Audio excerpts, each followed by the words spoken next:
sistem dan organisasi yang mapan.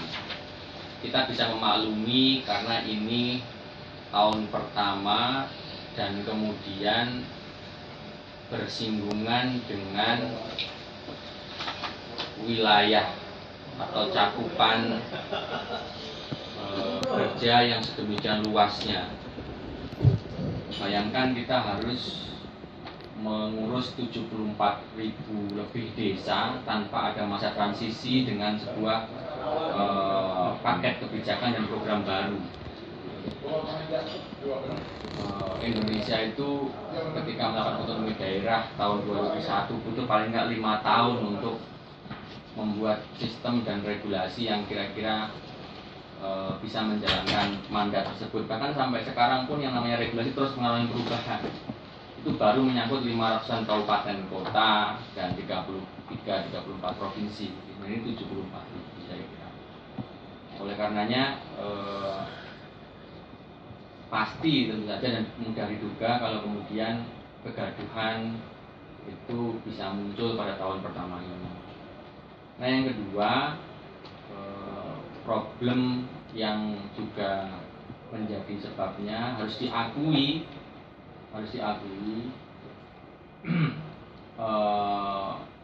pemecahan 4 urusan desa pada lebih dari 1 kementerian itu akan menimbulkan adanya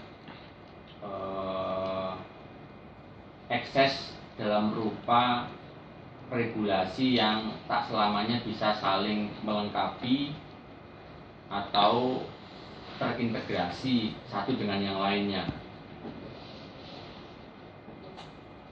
Nah, sekarang kita sudah mulai merasakan itu, sudah mulai merasakannya. Mudah untuk mengatakan bahwa setiap pengambilan kebijakan termasuk memproduksi regulasi antara satu lembaga dengan lembaga lain melakukan koordinasi. Tetapi dalam realitasnya sulit sekali kita menjalankan itu, entah karena faktor teknis maupun kendala-kendala yang sifatnya politis dalam rupa kepentingan masing-masing kementerian atau lembaga. Itu harus diakui ada. Nah, yang ketiga adalah faktor tadi faktor penyederhanaan aturan main yang membuat desa itu bisa dengan mudah menjalankannya.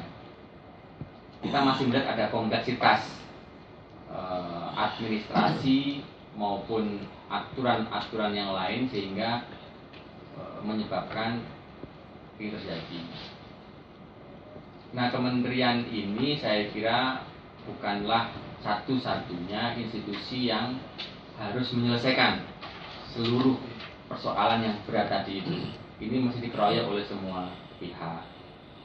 Nah, oleh karenanya itu kalau kita bicara mengenai sistem, maka itu harus kita bisa berkontribusi bagaimana sih kira-kira kita bisa membangun proses katakanlah penyaluran anggaran agar lebih efisien dari mulai pemerintah pusat sampai kabupaten sampai ke desa. Itu bagian dari sebuah sistem.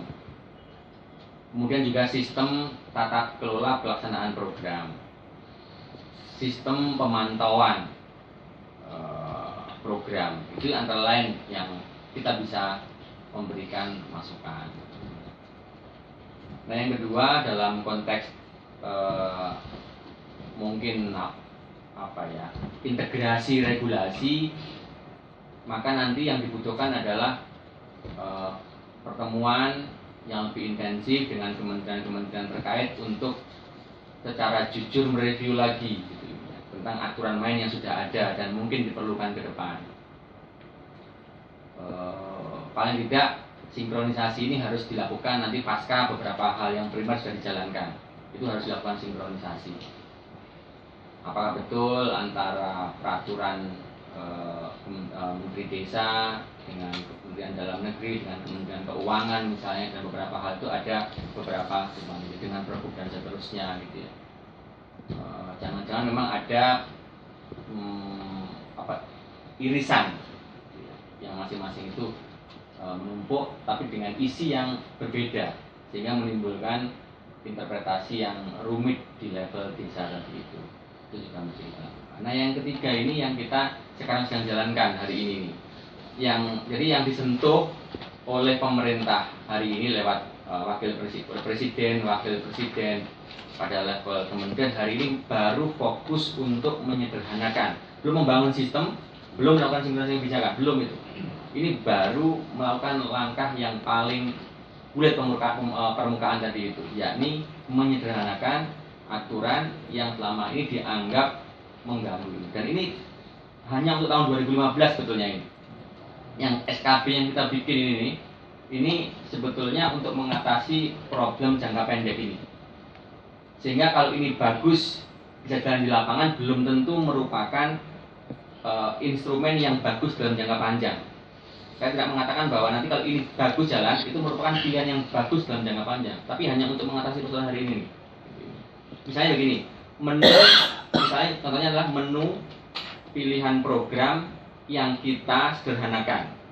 Hanya infrastruktur ABC, kemudian ekonomi ABC, itu memang bisa jalan dalam jangka pendek, tapi untuk kepentingan memberdayakan dan memaknai pembangunan yang bisa dalam jangka panjang bagi desa itu bukan pilihan yang bagus. Bukan pilihan yang bagus. Tapi ini betul-betul supaya dana yang sudah ada segera dijalankan gitu ya, terus terang dan seterusnya. Nah kadang-kadang birokrasi itu harus berhadapan dengan situasi yang semacam itu, bahwa ada anggaran harus diselesaikan dengan mengabaikan terlebih dahulu aspek-aspek yang ini gitu. Yaitu apa boleh buat itu kadangkala kita mesti berhadapan dengan situasi itu ketika berada dalam situasi disiplin administrasi negara semacam itu.